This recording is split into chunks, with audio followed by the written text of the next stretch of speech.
Good morning everyone. Let's start with today's economic times. शुरू में paper के अंदर दो पेज पर इंडिया यूएई के रिलेशनशिप के बारे में एक पूरा आर्टिकल है।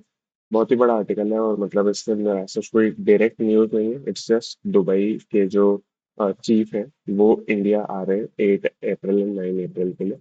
बहुत सारे ट्रेड अग्रीमेंट्स और ट्रेड पैक्ट्स की एक्सपेक्टेशन है कि यहाँ पे सेटअप होगा इंडिया के साथ to counter with US trade tariff Wars.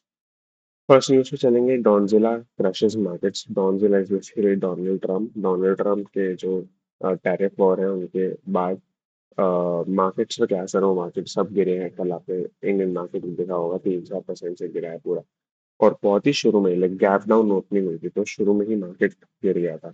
This is the worst being seen this is being seen as its worst 3 days since Black Monday in 1987। US के stocks की अगर हम बात करें तो 1987 में ब्लैक मंडे था जिस दिन डाउ जोन्स 20% से गिरा था। उसके बाद वर्स्ट 3 डेज देखने को मिले हैं मार्केट के अंदर। 3 डेज मतलब जो Friday Thursday Friday and now Monday. India wasn't spared although it was relatively better। 3% decline India में। ऐसा नहीं कि इंडिया बच गया इससे। 3% डिक्लाइन इंडिया में भी आया। वाइल बाकी सारी कंट्रीज के अंदर बहुत ज्यादा डिक्लाइन आया। चाइना हांगकांग में 7.3%, 13.2%, जापान में 7.8%, साउथ कोरिया 5.6%, इस तरह से। स्टॉक्स के अलावा बाकी सेक्टर्स के अभी यहाँ पे बताया हुआ है। ऑयल प्राइसेस टम्बल्ड 4 ईयर लो। ब्रेंट भी गिर गया है आपका। Gold was almost 3% down today. But gold का डिफरेंट रीजन है। वो सेलिंग की वजह से प्रॉफिट बुकिंग की वजह से हुआ है। इसके बाद रुपी ऑल्सो वीकेंड 60 पैसे। It's steepest single day decline in 3 months. मतलब 3 महीने में सबसे ज्यादा गिरा है एक तरीके से कह सकते हैं। The drop in oil prices likely and likely central bank intervention crushed the rupees for। मतलब रुपी सब चीजें इंटरकनेक्टेड होती हैं आपको पता ही है तो वही बोला गया। The fall in Indian benchmark stock indices the steepest in a day in 10 months। 10 months के अंदर सबसे स्टीपेस्ट फॉल आया है इंडियन इंडाइसेस के अंदर निफ्टी और सेंसेक्स के अंदर। ये सारे नंबर्स भी देख सकते हैं। सेम बताया हुआ है कि कौन सी बिजनेस ग्रुप्स के अंदर कितना फॉल आया वगैरह वगैरह। तो इसके बाद import monitoring group to check for dumping of goods. मैंने कल भी बताया था डंपिंग ऑफ गुड्स मतलब होता है कि आप जैसे चाइना जैसा नेशन है वो डंपिंग करते हैं तो वो क्या करते हैं कि डोमेस्टिक उनकी कंट्री के अंदर लेट से कोई गुड 100 रुपए का मिल रहा है तो वो 100 रुपए से भी कम में एक्सपोर्ट करना शुरू कर देंगे अपनी नेबरिंग या कोई भी कंट्री के अंदर। तो वो शुरू में लॉस बियर करेंगे बट वो इतना डंपिंग करेंगे उस गुड्स का और वो ऑफ कोर्स बहुत सस्ता होगा। तो वहाँ की जो डोमेस्टिक इंडस्ट्री है उसका कोई माल खरीदेगा ही नहीं तो वो खत्म हो जाएगी। तो जब वो खत्म हो जाएगी तब ये लोग अपना प्राइस बढ़ाना शुरू करेंगे और वो पूरी नेशन उनके ऊपर उस पर्टिकुलर गुड के लिए डिपेंडेंट हो जाएगी। तो इंडिया अभी इंपोर्ट मॉनिटरिंग ग्रुप एक सेटअप कर रहा है। बट इसका बैकग्राउंड और भी बड़ा है। इसका बैकग्राउंड ये है कि इंडिया यूएस ने जो टैरिफ इम्पोज किए हैं उसमें इंडिया में 26% इम्पोज किया है। और जो बाकी नेबरिंग कंट्रीज है हमारी सारी उनके ऊपर इससे ज्यादा है। तो वो क्या देख रहे हैं कि वो लोग इंडिया में डंप करना चाहेंगे अपने गुड्स को क्योंकि यूएस तो अब भेज नहीं पाएंगे। यूएस तो इंडिया से खरीदना प्रेफर करेगा। तो वो लोग इंडिया में भेजेंगे और इंडिया वाले फिर यूएस को भेजेंगे। ऐसा देखा जा रहा है बट ऑफ कोर्स वो चीज़ नहीं हो पाएगी। और अ, इनके लिए इसी प्रोसेस को मॉनिटर करने के लिए इन गवर्नमेंट ने एक इम्पोर्ट मॉनिटरिंग ग्रुप भी सेटअप किया है ताकि वो डंपिंग प्रिवेंट कर सके। कुछ इंडस्ट्रीज जिसके अंदर हम ये सारी नेशंस इंडिया चाइना बांग्लादेश जिनके ऊपर ज़्यादा ड्यूटीज है इंडिया से वो सब हम compete करते हैं in exports. Those are textiles consumer goods and electronic. ये तीनों ऐसी गुड्स हैं जो कि हम ये सारी कंट्रीज से ही एक्सपोर्ट होते हैं लगभग। The commerce and industry ministry has commerce and industry ministry India की बात हो रही है। इसके मिनिस्टर हैं पीयूष गोयल। हाँ Piyush Goyal has deliberated offering 3 to 3.5% interest subvention। Subvention मतलब होता है ग्रांट के तरीके से यानी कि grant of money specially from government. मतलब 3 से 3.5% इंटरेस्ट के लोन्स दे रही है government to MSME exporter and startups ताकि ये पूरे ट्रेड वॉर को हम जीत सके इन दोनों। Small wheels left behind as India dreams big SUVs. बहुत ही बेसिक न्यूज है। हैचबैक की सेल्स कम हो गई है इंडिया के अंदर for the fifth straight year. 5 साल से डिक्लाइन आ रहा है। टोटल कार्स जितनी बिकती हैं उनके अंदर स्मॉल कार्स या हैचबैक्स का जितना शेयर है वो डिक्रीज होते जा रहा है। From 45% it is now at 23%।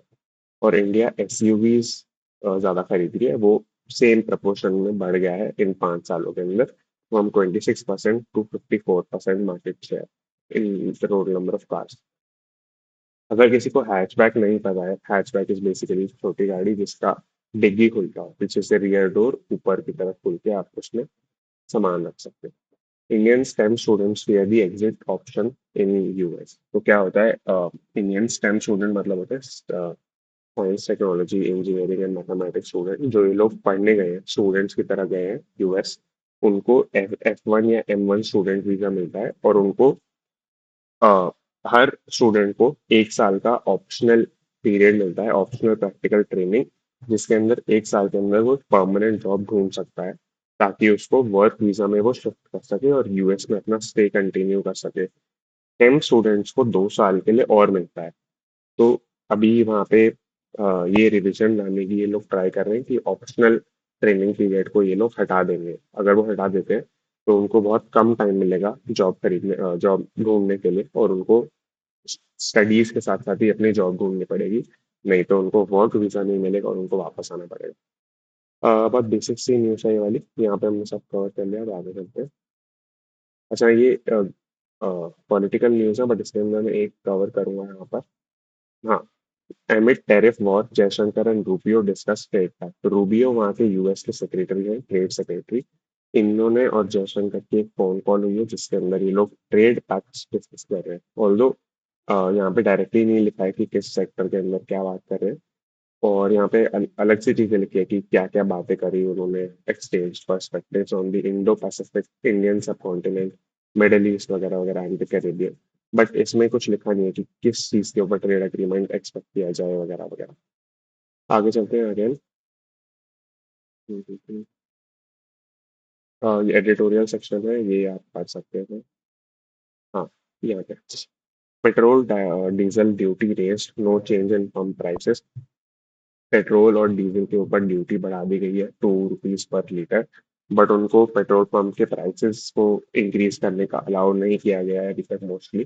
तो आप पेट्रोल पंप प्राइसेस में इंक्रीज नहीं देखेंगे, बट गवर्नमेंट को ज्यादा रेवेन्यू आएगा इससे थ्रू। और that is expected to be 32,000 crore in 1 year, next 1 year. Cooking gas और LPG prices will rise by ₹50 per cylinder from Tuesday. ये मेनली दिल्ली के लिए रेलेवेंट है क्योंकि बाकी स्टेट्स में तो नॉर्मल प्राइसेस पे ही मिलता है। तो but I am not sure, it can be possible that बाकी स्टेट्स में भी प्राइसेस बढ़ जाए। बट हाँ, अभी के लिए ये है कि ₹50 पर सिलेंडर से प्राइस बढ़ा दिया गया है एलपीजी का। States want pay panel to pay heed to their views. Heed मतलब होता है attention. Pay attention to their views. Pay panel क्या होता है? Central pay commission. Central pay commission mainly central government की जो जॉब्स होती हैं, जो गवर्नमेंट जॉब्स होती हैं, उनका सैलरी ये लोग डिसाइड करते हैं। बट उनको क्या होता है, इट्स नॉट मैंडेटरी कि स्टेट्स भी अपने पब्लिक सर्वेंट्स को सेम सैलरी दें। बट मोस्टली स्टेट्स उसको अडॉप्ट कर लेते हैं। तो स्टेट्स भी अपना से चाहते हैं। स्टेट्स चाहते हैं कि हमारे हमसे बात करके ही आप अपने पे पैनल की सैलरीज को डिसाइड करें। तो उन्होंने कई कई स्टेट्स में इनको इनपुट्स भी भेजा है। और सेंट्रल पे कमीशन वाले लोग ये बोल रहे हैं कि हमें इनकी स्टेट्स की सुनना is not mandatory for us. तो वो यही बोल रहे हैं अभी। टिपिकली द पे पैन, हाँ जो मैंने बोला अभी यहाँ पे आपको, typically the pay panels recommendations are for central government employees and pensioners, but states are also free to adopt them and they generally do adopt them. वो अडॉप्ट कर लेते हैं। और इससे ये होता है कि अगर ये लोग सैलरी वगैरह बढ़ा देते हैं तो उससे पेंशन वगैरह भी बढ़ जाती है। सैलरी तो ठीक है, मतलब छोटा ही अमाउंट होता है, बट पेंशन आपको बहुत टाइम तक देना पड़ता है, स्पेशली गवर्नमेंट के अंदर तो पेंशन के रेट्स वगैरह तो ज़्यादा है। तो सब Haldiram's Nagpur and Delhi branches complaint merger एक पॉजिटिव न्यूज़ है पूरे पेपर के अंदर, आई वुड से। तो इसके अंदर क्या हो रहा है कि हल्दीराम, वैसे आपको अगर नहीं पता तो हल्दीराम नागपुर से ही शुरू हुआ है और उसकी एक इंटरनेशनल ऑर्गेनाइजेशन करके है, जो मेजोरिटी बहुत सारे मतलब एक Haldiram Nagpur is a different brand and Haldiram is a different brand. तो वो दोनों are run by different organisation also. तो वो दोनों ऑर्गेनाइजेशन के बीच में मर्जर हुआ है और उन्होंने टोटल ये आप देख सकते हैं, यहाँ पे लिखा है, एक सेकेंड, रील हो रहा है, हाँ, sorry. To announce the merger of two family entities, Haldiram Snacks Delhi and Haldiram Foods International. ये दोनों वो entities हैं, अगेन नागपुर वाला एंड दिल्ली वाला respectively, form Haldiram snacks food private limited, merge करके उन्होंने ये एंटिटी बना ली है। और सिर्फ स्केल की बात नहीं है, ये लोग एक्सपैंडिंग आवर रीच भी बोल रहे हैं, मतलब एक्सपोर्ट्स की तरफ भी ये लोग देख रहे हैं, तो नई पॉसिबिलिटीज एक्सप्लोर करेंगे। FM to visit UK Australia Austria for bilateral meetings. FM मतलब हमारे फाइनेंस मिनिस्टर की जाएंगी यूके और Austria for bilateral meeting, again trade pact, trade agreements setup करने के लिए। तो आप देख रहे हैं कि कितना सारा काम हो रहा है यूएस के साथ। आपने देखा जयशंकर के लिए दुबई वाले चीफ इधर आने वाले हैं, वो बात करेंगे मोदी के साथ। फाइनेंस मिनिस्टर भी बात कर रही है इन दोनों के साथ, यूके ऑस्ट्रेलिया का। तो मतलब it's a very significant thing that is happening. Thank you very much. You can join our Telegram channel for daily newspaper PDFs and more information as we go along. Thank you.